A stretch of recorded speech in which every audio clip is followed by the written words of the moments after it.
All right. Hi, AP historians. So we're going to keep talking about market revolution today. Okay. So first thing, our reading where we left off was talking about the low mills. Okay. So some key things here. Okay. This is kind of the first time that women are leaving home to work out in the public sector, right? To work in companies, okay, in factories. So they've always worked before. Of course, they've worked on farms, but the thought process is, hey, they're typically the ones that are making the clothing and have those particular skills. So now they're just doing it in a factory setting. Okay, and you've already talked about some of the benefits of this. It's certainly way more exciting than living on a farm. Okay, the sense of independence, and then of course you have my bad meme here of industrial ages are ruining the country. Okay, loomer. Okay, as opposed to okay, boomer. Okay, so this is a very different shift as far as people's lifestyles. Okay, before this time, your life is kind of governed by nature. Okay, so you get up when the sun comes up, when the rooster crows. Okay, then when the sun goes down, you may do some chores, kind of get stuff ready for the next day. But for the most part, you're busy in the summer months. The days are shorter and the productivity is shorter in the winter months. You kind of just hibernate a little bit. Okay, and that's much more natural. Now, as far as manufactured goods, it'd be much more piecemeal. So you have artisans that are taking commissions, saying, okay, I'm going to commission you to make this tool or to make this barrel or whatever. And they're like, okay, that'll be 2 to 3 weeks. And, here's my price for it. Okay, so it's a skilled job. Okay, now all of a sudden, with a shift to factories, okay, life is governed by the clock. Okay, so you clock in at a certain time, you're done, you're paid a wage as opposed to a price for your goods. Okay, and so we're starting to shift to what's known as a market economy. Okay, where you are working for a specific time each day and you're paid for your time. Okay, and so you're going to see a shift then as far as all of that profit is going to go to the bosses, to the factory owners. Okay. So what's fueling this is, of course, the kind of growth of cotton and cotton production and what's known as king cotton. Okay. So you're starting to kind of see the Industrial Revolution starting to spread to the north. And again, the earliest factories are textile mills, right? But you need cotton production to keep up with that for those factories to be able to produce clothes. Okay. And so, as I said, they're focusing on textiles. But this creates a huge demand for cotton. Okay, now cotton is a very short plant; it's covered in thorns, and then once you pick the cotton ball, it's just tons of little seeds in it. Okay, so since this is such brutally demanding labor, okay, they're going to use enslaved people to do this labor. Okay, so remember, prior to this, they were growing tobacco, but the tobacco industry at this point is kind of bottomed out. And so for a while, it was looking like slavery was no longer going to be profitable. Okay. And so that's where you have the invention, and probably one of the most important inventions at this time, Eli Whitney's the cotton gin. So you have a picture of it here on the right.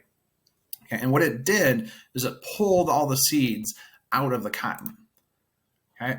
Before you'd have slaves having to pick every little seed out of this thing. Okay. But now, okay, it's made cotton profitable. Okay, where it can keep up with demand. Okay, so they're still going to use enslaved people to pick the cotton, but then they'll be able to then send it through this machine and be able to ship it. Okay, now most of the cotton at this time is still being shipped to Great Britain, okay, because Great Britain industrialized before the United States. However, there are a lot of cotton being shipped to the north. Okay, so this is what you're seeing here is now. Remember, okay. In 1808, the international slave trade is banned. And so you have this huge spike in demand and needing of cotton production, right? And so all of a sudden cotton is profitable, okay? But the United States is no longer getting slaves from Africa. So the hope was that this would mean that slavery would cease to be, right? But there's still this demand for labor. So this is where you're going to see the United States take on a very different style of slavery than what has existed throughout history, where it's a self-sustaining slave population, right? Where typically in the past it's been done through warfare, right? Or through like debt slavery.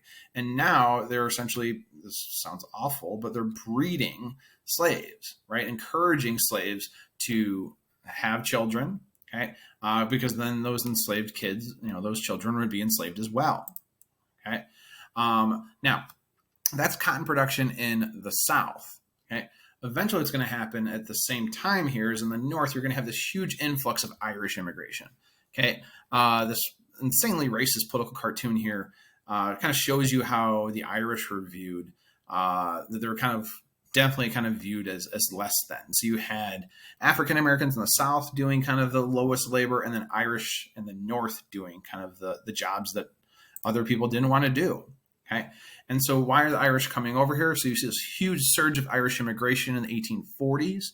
Okay. Part of it is because of political and religious freedom. Okay. One story of Ireland is that it's constantly the British controlling and trying to suppress Catholicism in Ireland. Okay. The other part is, they're primarily unskilled farmers that are coming over, and they're fleeing because of the Great Irish Potato Famine. Okay, a third of the population of Ireland is going to die in this famine, and another third is going to leave the country and flee throughout kind of different spots: Canada, the United States, just like kind of across the waters on parts of mainland Europe. Okay, to Great Britain. That's what I was trying to say, but anyhow. Okay, so you're gonna have 1 million immigrants, Irish immigrants, coming to the United States. Okay, they're going to settle primarily in the Northeast because that's where your major cities are. You don't know anybody, so you want to find places where there's jobs available. Okay, so Boston, New York. Okay, but what's going to happen is like these cities are not ready for this huge influx of immigration. Okay, and so they're going to develop into kind of urban ghettos, a terminology that's used at this time to refer to kind of impoverished areas that are condensed, that have high populations of people of the same ethnicity. Okay, so you're going to see poverty, right? Because they're coming over with very little. Okay, you're going to see crime. You're going to see disease, and I'll get into that here in a little bit. Okay, so you don't need to write this part down here, but basically what you're seeing as far as the division of labor. So men are doing very hard physical labor, right? Building railroads, digging canals, laborers and servants. Okay. Which can cover a whole sort of different things. Okay, longshoremen. So they're the ones that are loading and unloading ships on the docks. Okay, where women, they're primarily doing stuff, servants, being maids within the household, or factory workers that are eventually going to replace some of those low mill workers. Okay, I want to skip past this for the time being. Now, you have two big surges of immigration: Irish and German. Okay, so German is definitely not impoverished. These are people that are skilled craftsmen. Okay, they have particular skills as far as being a blacksmith, as far as being a carpenter. Okay, and they're going to settle similar to the Irish in tightly knit communities, but they're going to continue to travel westward. Okay, and create what's eventually known as like the German Triangle. So Cincinnati, St. Louis, Milwaukee are cities with huge kind of German populations and huge kind of German influence. Okay, and a part of that you think about, okay, so Milwaukee has Miller, right? I believe it used to be Mueller, but Miller kind of becoming the Americanized version. Okay, and then you have Anheuser-Busch in St. Louis. So like the thriving kind of German beer culture kind of takes over. And even in like Milwaukee, you have the racing sausages, right? For the Brewer game, right? So certainly like German influence in these areas for sure. Okay. Now, whenever there's immigration, there's always some sort of backlash to it. That's going to be a common theme. Okay. And so one of those terms here that we need to know is nativism. Okay. Let me go back here. Okay. So what nativism is this idea that like I'm a Native American, not in the sense of indigenous, but in the sense of like I was born in the United States. And so like these Irish, like they're not from here, they're not American. Okay. And it's the same thing. You just kind of take the group and replace it, right? It's this fear of, okay, they're focus here. Okay. I'm still figuring all this stuff out. But anyhow, okay. They're taking our jobs. Okay. Um, because they work for so little, right? Because they're impoverished, they're fleeing a famine, okay? But because their jobs are awful, right? Because they work 72 hours a week, okay? Because their jobs are redundant. And not to mention, there's a huge thriving beer culture amongst both of these, okay? They're like, oh, they're a bunch of drunkards. This is where, you get the expression of like the fighting Irishman or the drunken Irishman, okay? And as a result, they create kind of these ethnic enclaves. But whenever you see poverty, you tend to see crime, okay, out of necessity. And so then of course, you have this huge population growth. Politicians are going to try and mobilize on this, and you're going to see political corruption. Okay, trying to kind of pit the Irish against the Germans or against the Italians or whomever. Okay, trying to kind of pit them for votes, which then leads to, hey, like, okay, now I hooked you up with a job, I hooked you up with a house. Okay, you need to have some more of your cousins or brothers or whomever immigrate to the United States to continue to work for these political bosses. Okay. All right. Hold on. Sorry. Wrong button here. Okay.